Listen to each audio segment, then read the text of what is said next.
Eto, idol, netizens, makinig kayong mabuti. Mga netizens, huwag kayong malilito. Okay, bakit? Stop, listen, learn.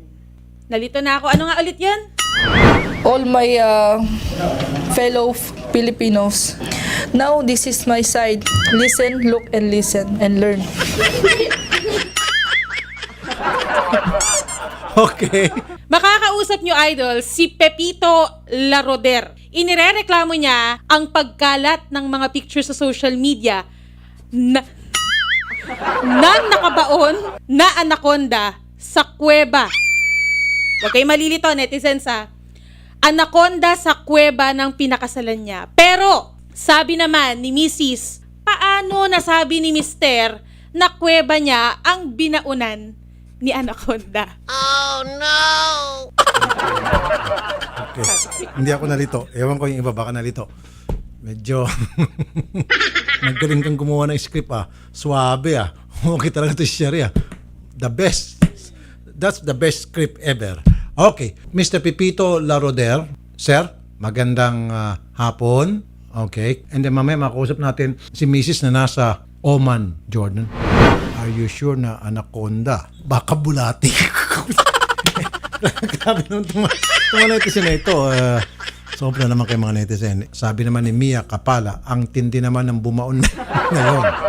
Kapatid na lang daw muna ni Mrs. O sige, kapatid ni Mrs. Okay. Ma'am, magandang hapon. Ma'am Rosilia? Hello po, sir. Gusto po ipa-deport ni Sir Pepito yung inyong kapatid na si Oho, Rolin. sir. Meron Oho, po kasing kumakalat ngayon sa social media, ayon sa kanya, na kung saan, yun nga po, yung nasabi na namin kanina, ayaw ko na ulitin. Alam niyo na po, yung kuweba at saka anaconda. Oo, sir. Ano pong reaction niyo, ma'am? Sir, nakakalat ho yun sa amin, sir. Tapos, chinat ko po yung lalaki. Sabi ko, tignan mo to, maganda ba to? Sabi ko. Tapos, galit na galit ho, sir.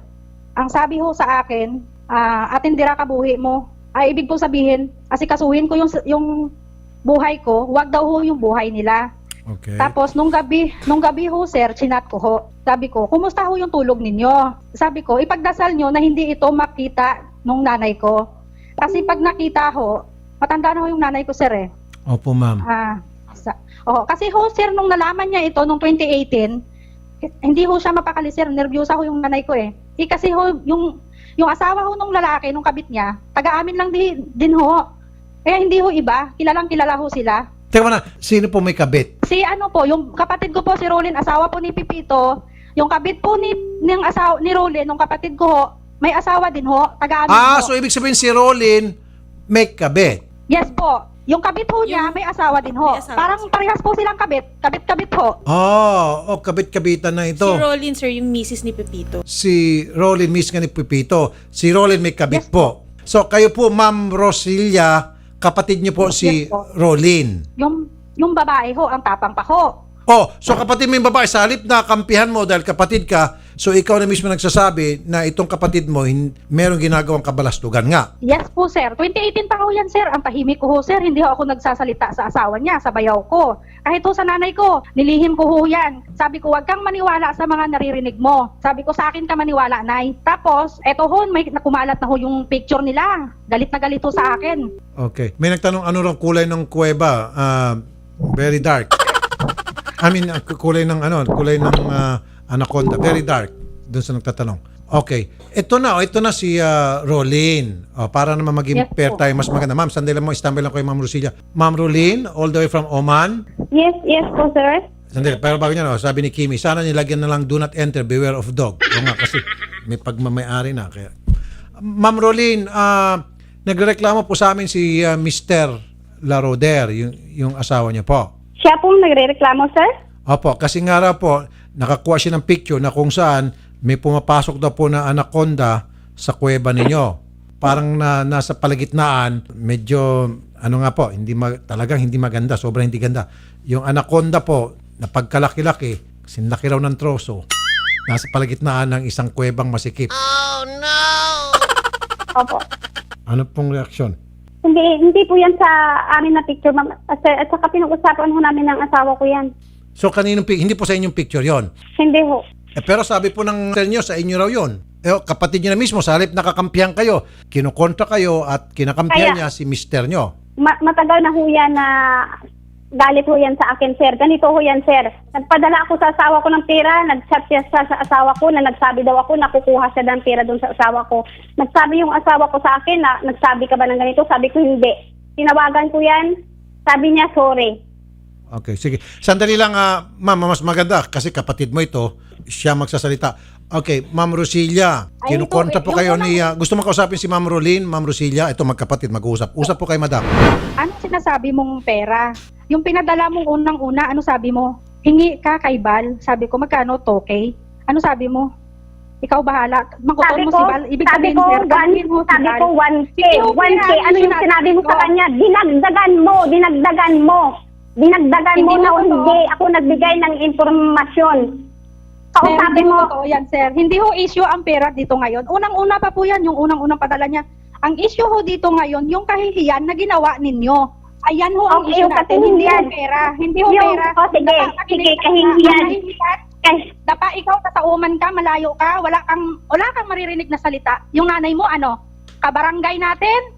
Kalat sa barangay natin? Ano ngayon gusto mong malaman ng birni nanay? Ano? Hindi ka pinapakausap ng mga kapatid natin. Ang ginawa ko, ibigay mo number mo to para tumawag sa'yo, makuha natin ang number niya. O ano? Sinabi Matapang ka, ko, diba? sinabi ko. Sinabi mo sa akin. Anong sinabi mo sa akin? Ano tinapos mo? Ay, wala akong tinapos pero matino ang utak ko. Wala akong Hindi ako yung nagsabi sa'yo niyan na ano yung tinapos mo. Ang sa akin No. lang yung buhay ko, yung buhay mo. Hoy, meron ho tayong dito, meron ho tayong ang haba-haba ho ng natin.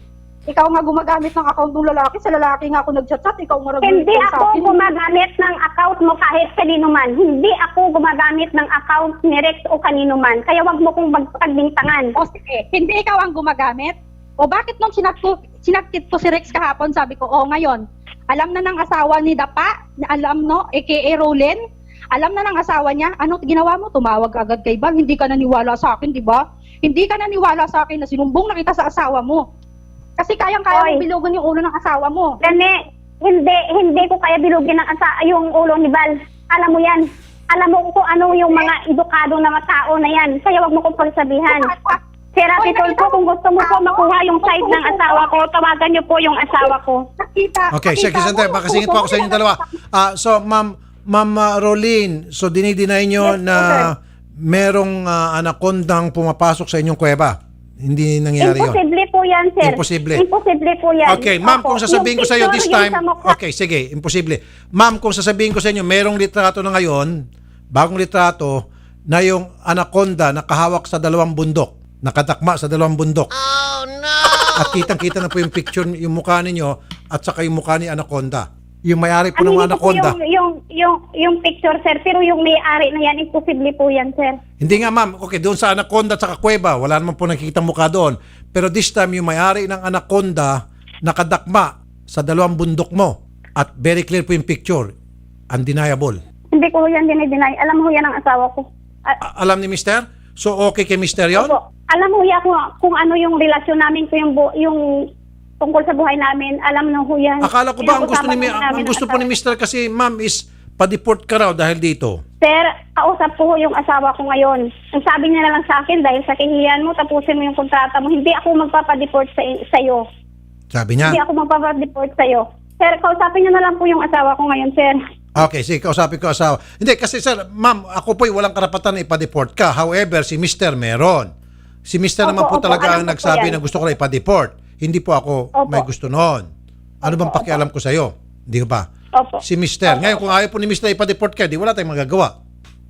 Ayaw niya ho, sir. Pero kung gusto niyo po siyang kausapin, tawagan Okay. niyo po. Sige, pwede ba natin Yun tawagan yung mo sabi din? niya sa akin ngayon, sir. Pwede ba natin tawagan? Si Pepito daw po, idol, hindi na daw po sumasagot dahil nakausap daw po yata kanina ni Mrs.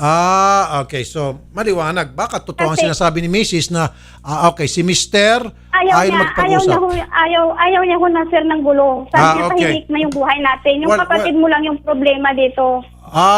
Okay. So in that case, ayaw Yung pala ni kapatid mister. mo, So tanggap na yung po ni kapatid mister. mo. Ma'am, tanggap na ni mister yung nangyayari sa inyo dyan sa Oman. Alam niya po lahat. Nung umuwi ako dyan, ng bakasyon ho ako, nag-usap na ho kami. sabi niya, yung kapatid mo, pinukulit ako na sabi niya, hindi niya kayo tatantanan. Okay, Ang sabi sige, ko sandali sa pa, kapatid sandali mo, pa. Okay. ako yung... Ma'am Rosila, bakit ka nagkikialam samantalang si Mr. Laroder mismo walang pakialam kahit na kay si Huda ilang kuweba pa, ilang pang anaconda, sawa, bulate ang pumasok diyan sa kuwebang yan, wala siyang pakialam. Ba't ikaw nagkikialam? Sir, wala ho akong pakialam, sir. Yung kahihiyan ho, sir, kapatid ko ho siya. Anak siya ng nanay ko, kapatid ho ako. Okay. Yung kahihiyan ko ginawa niya, sir, hindi ho ako makikialam, sir. May point nga naman. Tawagan si Atty. Garrett. May point nga naman si Madam. Okay. Mrs. Laroder, may point nga naman si Rosila. Kita mo naman yung tanong ko. Opo. Straight to the point. Alam ko po yan. Oo nga, kung tutusin, wala siyang pakialam na kung ano man yung pinanggagawa mo dyan. However, sabi niya, meron. Dahil magkapatid kayo at kahiyan ng pamilya. Opo. Ayun. Pero sa pagpapadeport, tatanungin natin ngayon, kung may, tawag mo sa Atty. Garrett, kung pwede mo magsampa ng kaso, ito mga kamag-anak mismo ni Mrs. Ayun. So, may pag-uusap na pala kayo ni Sir Pipito na, at sinabi po sa inyo kanina, Madam, kaya pala hindi namin matawagan na papatapusin ang kontrata nyo. Opo. Sabi niya, tapusin mo na lang yung kontrata mo dyan, uwi ka. Pero ayaw ko makialam na kung ano yung buhay mo. Ayusin mo buhay mo, tatahimikin na natin to. At saka yung kapatid mo, please, ikaw yung kausap dyan kasi grabing toxic na klaseng babae yan. Okay, sige. Kausapin natin si Atty. Garrett. Ito para magkaalamanan kung may karapatan ba itong mga kapatid na magdemanda o ipa-deport itong si Ma'am Rolene na Mrs. ni Mr. Pipito. Atty. Garrett. Yes, Sir Rafi. Okay, meron kasing, napanood mo na, merong picture na kung saan yung anaconda pumapasok sa kuweba and then Yes, later on, may follow pa picture doon, yung may-ari ng anaconda nakadakma sa dalawang bundok na nagmamayari sa kuweba. Yes, sir. Okay. Now, si Mr. ayaw nang makialam. Kumbaga, wala akong pakialam kay si Huda, bulati, asawa, kobra pang pumasok dyan. I don't care. However, itong kapatid ni Mrs. nanggagalaiti at gusto ng legal action or any action na para magkaroon ng hustisya ang pangalan, ang dangal ng kanilang pamilya. Okay, sir. Yes, sir. Paano? Paano diskarte rito? Ganito po, Sir Rafi, no? Mahihirapan po tayo dito dahil first of all, ang crime committed dito apparently is yung tinatawag nating adultery. First of all, yung adultery, hindi nangyari yan sa Pilipinas kung yun ang allegation. Or yung picture ba na to is, was it taken ba dito sa Pilipinas or dun sa abroad? Ayun, sir, yun yung first stumbling block natin because yung crime of adultery, hindi po yan pwede makommit outside of the Philippines kasi yung criminal law po natin may territorial jurisdiction lang po yan or ibig sabihin kailangan committed within the Philippines lang. Second stumbling block, Sir Rafi, is that mukhang consented ng kanilang kapatid, no? Yung husband ng perpetrator dito sa case natin na to, mukhang wala nang pakialam. And we have to remember that our criminal law, ina-assign niya po ng injured party lang sa case of adultery or concubinage is yung injured spouse. In this case, yung injured spouse, mukhang pinapakawalan lang si Rafi. Does not care na binabastos siya. And winawalang hiya yung kasagraduhan ng kasal. So, mahihirapan po tayo to file for a petition to deport when yung injured party does not want to participate. Okay. Bible study ang bagsak nito. Yes, sir. Ganun na nga. Tawagan natin yung OWA. Magaling ata sa Bible studies. So, Oo nga. Okay, sige. Thank you, Atty. Garrett. no problem, Sir Rafi. Ano to? Rafi Tulfo in Jungle Edition. Ni Lisa Smith. Si Lisa talaga. Okay. Ma'am Rosilia, ayan po, nagsalita na po yung batas pamagitan po ng Atty. Garrett Tungol na wala ho kayong habol. Naintindihan ko po yung sinasabi nyo, paano naman po yung pangalan ninyo na nadudungisan. So gusto niyo pong magkaroon ng hustisya yung pangalan ninyo. Pero ma'am, ang injured party lang talaga dito kung tutuusin, supposed to be talaga si Mr. At hindi po kayo naman kamag-anak. Dahil ganyan ho, sir, hindi ako pwedeng magreklamo, no? Well, pwede kayo magreklamo, ma'am, pero wala tayong magagawang aksyon na para masunod yung gusto niyo mangyari, which is mapadeport siya o makasuhan siya. Kahit pa sabihin natin si Mr. Laroder ang nagreklamo, hindi pa rin siya pwede mangkaso tulad sa nabanggit ni Atty. Garrett dahil sa abroad naman nangyari yung insidente. Okay. Okay. So, sir, hindi ko pwede yun, kahit yung asawa ho ng lalaki, hindi ho siya pwedeng na ipa-default po sila? Well, kung yung asawa ni Okay, kasi yung kabit ni Rolin, yung may-ari ng yung Anaconda, direct po, may yung asawa lalaki rin. niya. Yung Well, may-ari ng anak ko, may asawa ko okay, eh. sige. Kung makukontak nyo po yung asawa Yes, sir. nung may-ari ng Pero, Anaconda, pwede ho nyo siyang tawagan, sir, ngayon, sir. Binigay ho niya sa akin yung contact number ho niya. Just in case daw po. Kasi just in case. O sige, tawagan natin. Sige. nakunan ho yan, sir. Nagpalaglag ho yan, sir. Sino po Nabuntis ho nagpalaglag, yan, ma'am? Yung kapatid ko. Ay, yung kapatid Rolin nyo. ho, nabuntis ho yan 2018. Inamin ho niya sa asawa nung lalaki ni Rex, sa asawa ng lalaki niya, na nagpalaglag ho siya. Parang 1 month and 20 days yata yung binubuntis niya. Ma'am, sorry ma'am, pero kailangan ko tanungin to. Meron ho ba kayong personal na galit dito sa kapatid nyo? Nagtataka lang po ako at saka manetizen dahil sa halip na kayo po ay magtulungan, lalo nyo pong dinidiin yung inyong kapatid kasi sabi mo nahiya ka, lalo mo nilagay sa kahiyan ng kapatid mo, pamilya nyo by doing this. Ano po talaga ang reason? Meron ho ba kayong personalan ng kapatid mo? Sir. Ganito ho, sir. Kasi ho, sir, sinabi ko sa kanya, ipagdasal nila na hindi ho malalaman ng nanay ko, hindi ho makarating sa nanay ko. Kasi ho, sir, yung mga konsihal ho sa, mga kagawad ho, sir, nakiusap ho ako sa isang kagawad doon na wag ho ipaalam sa nanay ko yung ganyan ho. Pag kumalat, di ba kalat na ho, wag niyo ipaalam sa nanay Kalat ko. na po. Kalat na. Oho. Okay. Nakiusap po ako, di sinabi ko ho sa kanya. Nag-chat ako sa lalaki, sabi ko, musta ho yung tulog nyo? Ipagdasal niyo ho na hindi ho makikita ng nanay ko ha. Kasi pag nakita ho ng nanay ko, ano ho magagawa ng nanay ko? Ano ho sir, interview sa ho sir, minsan naglalakad lang ho. Kasi nung unang-una ho sir, may sumon ho yan, buti ho hindi nakarating sa nanay ko. Okay. Tapos po, sir, Miss Rolin. Sir, yes sir, Okay, nakikinig po ako, ma'am, sir. bakit po kumalat yung litrato? Sino nagpakalat noon, madam? Dito po sir, mayroon daw nag-hack ng account ni Rex. Tinitrace po dito. Pati yung amo ko po tutulong po sa akin kung sino ho yan nagpakalat ng picture. So Bukas yung amo po nyo, pupunta- alam po ng amo ninyo. Opo. Yung kaso ko po dito, alam po ng amo ko. Bukas po pupunta po kami ng pulis po. Mabait yung amo nyo. So sa halip na Opo, magalit, kung dinahin kayo, susuportahan pa kayo. Opo, sabi niya Napakabait na tutulong amo. po kami. Napakabait na amo. Yung sabi niya po sa akin bukas, pag makuha na po lahat ng po sa police station, magbibigay po siya sa side po niya. Okay, sige. Nang sa side, nang tumawag po kanina si Ma'am Cherry, nagsabi po ako Okay, kay Ma'am sige. Cherry kung gusto niyo po kausapin yung amo Okay, ko. sige po. Well, malaking Sabi bagay niya, po yan kung yung sige amo po. nyo po ay susuporta sa inyo.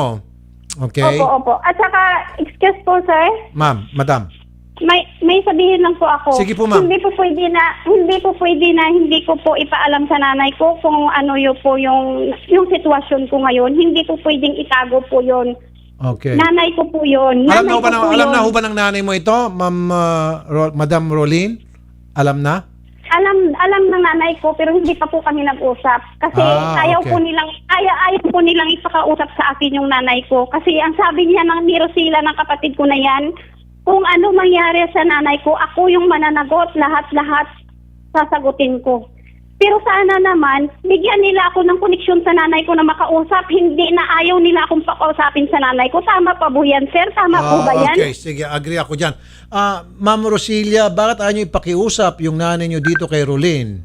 Sir, kasi ho sir, hindi ko ho gustong makarating ho sa nanay ko ang kanilang picture. Nakarating Kasi na ho, nga po, sinabi- ma'am, nakarating na raw po. Alam na nga po ng Hindi ho, nanay sir, nyo. promise ho sir. Sir, mamatay na ho ako sir ngayon sa kinauupuan ko. Hindi ho nakita ng nanay ko yung picture na yan kasi ho, sabi ko sa inyo, dapa, nakiusap ako kay na wag ipaalam kay nanay. Wag So ma'am, kasi, ano mangyari kapag nalaman ni nanay? Sir, nervyosa ho yung nanay ko, naglalakad-lakad laho. So Pag nakita niya ho baka yan, atakihin, baka parang ganon.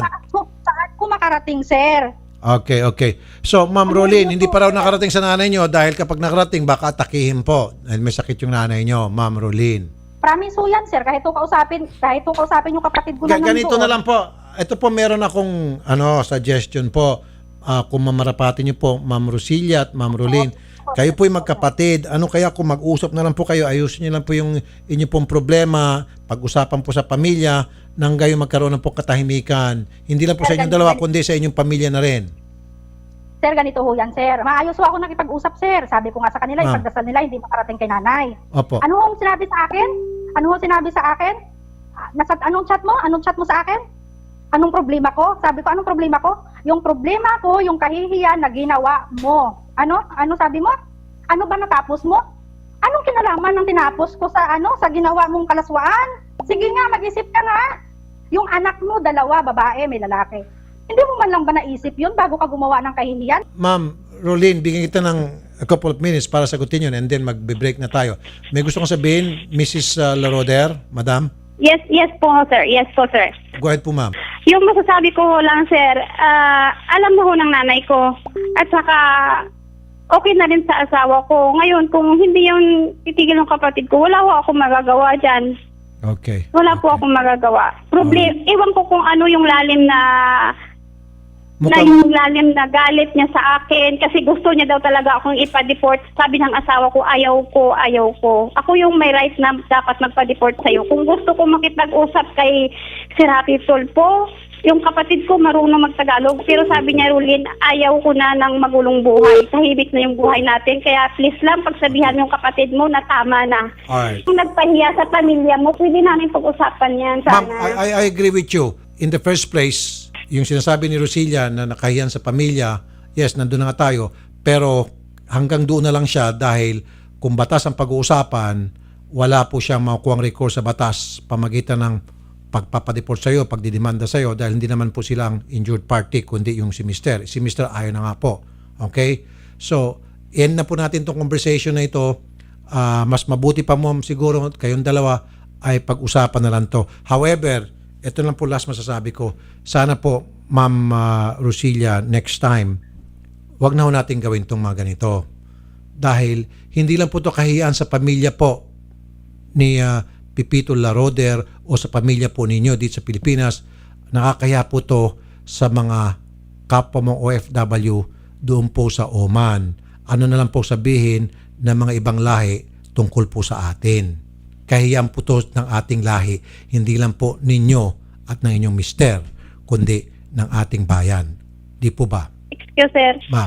Yung sabi sa akin ng amo ko, yung private na buhay mo yan. Kilala ka namin kung ano ka. Nandun na po tayo, ma'am. Private po yan. Dapat wala kaming pakialam lahat. Totoo yan. Opo, Pero opo, ma'am, yan. Hindi. once it goes public and kayo po ay nandyan sa Oman, Jordan, you represent the Philippines because you're an OFW, Overseas Filipino Worker. You're using the name Filipino. Then, kung Pilipino ka, you should behave para naman ma-represent mo na maayos ang ating bayan. Kawawa naman po yung mga ibang OFW dyan na walang ginagawang masama and then mababa ang tingin sa kanila ng mga ibang lahi sapagkat nakita nila yung mga litrato ninyo, so isipin nila lahat ng mga Pilipinang OFW ganun na lang tulad sa iyo. I'm sorry, mama. Yun po yung pino-point out ko. So next time, ma'am, ingat po kayo. O wag na lang po kayo maging pumasok sa ganong klaseng sitwasyon. Okay, ma'am? Opo. Pero sir, bukas po, yung amo ko nagsabi sa akin na magpunta po kami ng police Sige po, station ma'am. po. Go ahead po, ma'am. Punta kayo sa police station para makakuha kayo ng hustisya kung sino man nagpakalat niyan. Baka meron dyan sa inyong Opo. anti-cyber crime unit. Meron po. Na-trace na po yung unit, sir. Na-trace na po ng amo Good. ko. Very good, ma'am. Kung sino may kagagawa niyan, habulin nyo. Pero Opo. again, Opo. for the end time, Pero, ma'am, excuse po, sir. yung kahiyan po sa ating bayan, yun po yung pinupunto ko rito. Yun po yung opinion ko. Opo. Opinion ko po yun. Opo, sir. Opo, Okay, sir. ma'am. Opo, sir.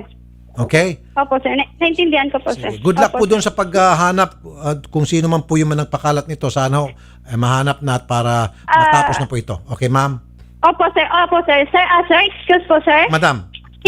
Hihingi po sana ako ng favor kung pwede ko po makausap si Attorney Garrett. Okay. Pagbigyan natin si Mrs. Laroder. Ayan, Attorney Garrett. Yes, Sir Rafi. Okay, gusto na po kayong makausap ni Mrs. Laroder. Go ahead po, Ma'am Laroder. Hello, sir. Yes, ma'am. Yes, ma'am. Magtanong lang po sana ako kasi dito nga po yan nangyari. Tapos, na-trace ko ng amo ko na yung cellphone po ng kasama ko, yun yung nag-open po ng account ni Rex po. At siya po nag-send ng photos po. Ano po ba pwede kong isampa sa kanya, sir? Well, saang bansa po kayo, ma'am? Oman po, sir. Hindi po ako Kasi familiar na-trace sa Omani law, pero most likely po dahil Islamic and Sharia ang background ng law na yan, then I'm pretty sure yung tinatawag lang nila indecent display, applicable na po yan para dyan sa nangyari. No? But Opo. as an additional po na warning siguro and legal advice, I would advise against reposting yung picture po na maselan or posting ito sa Opo. Facebook or anything. Kasi dahil at bilang Filipino national kayo, ma'am, saklaw pa rin kayo ng ating anti-cybercrime law at baka pumasok po yan sa anti-voyeurism natin. So yung pagpapakalat po ng mga sensitibong pictures na yan, iwasan na lang po natin. If ever may case naman po, I'm pretty sure dyan sa Oman, mahahandle naman po nila yung kaso. Okay. Meron lang may okay dagdag, po. Attorney Garrett and Mrs. Laroder. Ito po yan. I'm sure Attorney Garrett will agree with me. Now, pupunta ka sa mga kinaukulan dyan sa Oman, tama? Para Opo, pupunta po. doon sa kanilang anti-cybercrime. So ngayon, Opo. pipirma ka doon, sasabihin mo reklamo mo na ipinapakalat sa social media Opo. kung sino man yung mga Poncio Pilato tungkol sa malalaswang litrato na kung saan involved ka. Now, Opo. mahigpit na ipinagbabawal sa Islamic law yung pakikiapid ng taong may asawa. Pinaliwanag po yan sa akin ng amo ko po, sir. Now, kaya nga ma'am, now, willing ka ba na ma-expose ka sa ganong klase sitwasyon? Baka naman ma'am, mababaliktad ka sa halip na makakuha ka ng hustisya, ikaw pang makukulong. Kasi bawal na bawal po sa Muslim country yan. Na, di ba, na ang isang babaeng may asawa, nakikipagrelasyon sa isang lalaki na may asawa rin, at meron pa malaswang picture, baka ma'am, kayo pang makulong yan. Hihingi po ako ng opinion sa amo ko, sir. Ma'am, you can ask all the opinion you want from anybody, pero yan po yung opinion ko bilang isang Pilipino. Mahal na mahal ko kayong lahat ng OFW. Baka ma'am yan ikapapahamak mo. Nakalusot ka nga rito dahil hindi nagreklamo yung mister mo, ang nagreklamo kapatid mo at wala siyang karapatan sa batas natin. However, baka dyan po, sa Oman, dyan ka madadali, baka naman niya ini-entrap ka lang ng amo mo. Kunyari lang, sabi ng amo mo, tulungan kita, pero ang nasa utak ng amo mo, ito, ipiting ko ito, paparusahan ko ito dahil pati ako nadadamay dito sa kabalastugan ng tao ko. Okay? And again, for the end time, ma'am, malaking kahiyan to para sa mga kapwa mo OFW na gumagawa naman ng kabutihan at tama dyan sa Oman, pati ho sila mababa ng tingin ng mga ibang lahi dyan. Yun lang po, madam. Now, I wish you luck, madam. Kung ako po sa inyo, ma'am, do not push going to Oman authorities para alamin kung sino ang may pakana at pagpapakalat nito mga malalaswang picture nyo. Sobrang laswa, ma'am. Siyempre, tatanungin ngayon ng Oman authorities, makinig kay ma'am, ha? Sino ba itong kas mo rito? Siyempre, sasabihin mo si Mr. So-and-so. Iimbestigan nila, si Mr. So-and-so nasaan? Malalaman na may asawa siya at malalaman na may asawa ka. Yari ka. Okay, ma'am? Gets mo? Okay po, sir. 1+1 lang po yun, ma'am. Sige, ma'am. Good luck na lang po sa iyo. Tama ba ako, Okay, Attorney sir. Garrett? Yes, sir. Am I making Actually, sense? Am I making looked sense? it up po, Sir Rafi. Yeah. Yan po. Nilook up ko po ngayon, no, sa Oman pala, punishable by, ang tinatawag nila sa Muslim law is zina. Yung pakikipag-apid ng isang babae, punishable to by 3 to 5 years. So kung willing naman si Madam to take that risk na siya yung makasuhan ng fornication doon, mag-ingat na lang po siya, Sir Raf. Tamang-tama po yung advice niyo, Sir Raf. Okay. Salamat, Attorney Garrett. Okay, problem. so let's end this. Salamat po, Ma'am Rolene. Good luck po sa inyo dyan, Madam, ha? God bless po. Okay po, sir. Thank you po, sir. Opo, Madam Thank you Rolene. po. Salamat po sa time na binigyan nyo sa amin, Miss Rosalie Nacion. Wala ko kami may tutulong sa inyo. Pasensya na po. Magandang hapon po, Madam. Thank you sa inyong dalawa. Okay, tapos. Mga kapatid, sa mga hindi pa po nakakapag-subscribe sa YouTube channel ni Idol Rafi, meron na po itong 7.2 million subscribers. And kung nagtataka po kayo kung bakit hindi po kayo nabibigyan ng notifications from Rafi Tulfo in Action YouTube channel, make sure po, pindutin niyo po yung bell button, select niyo po yung all para lagi po kayong nabibigyan ng notifications from Rafi Tulfo in Action YouTube channel. Sama-sama tayong lalaban, sama-sama tayong babangon, sama-sama nating harapin anumang dumating na hamon. Patas na pamamahayag, yan ay aming hahati. Tunay na pagmamahal, ganyan ang tatak kapatid.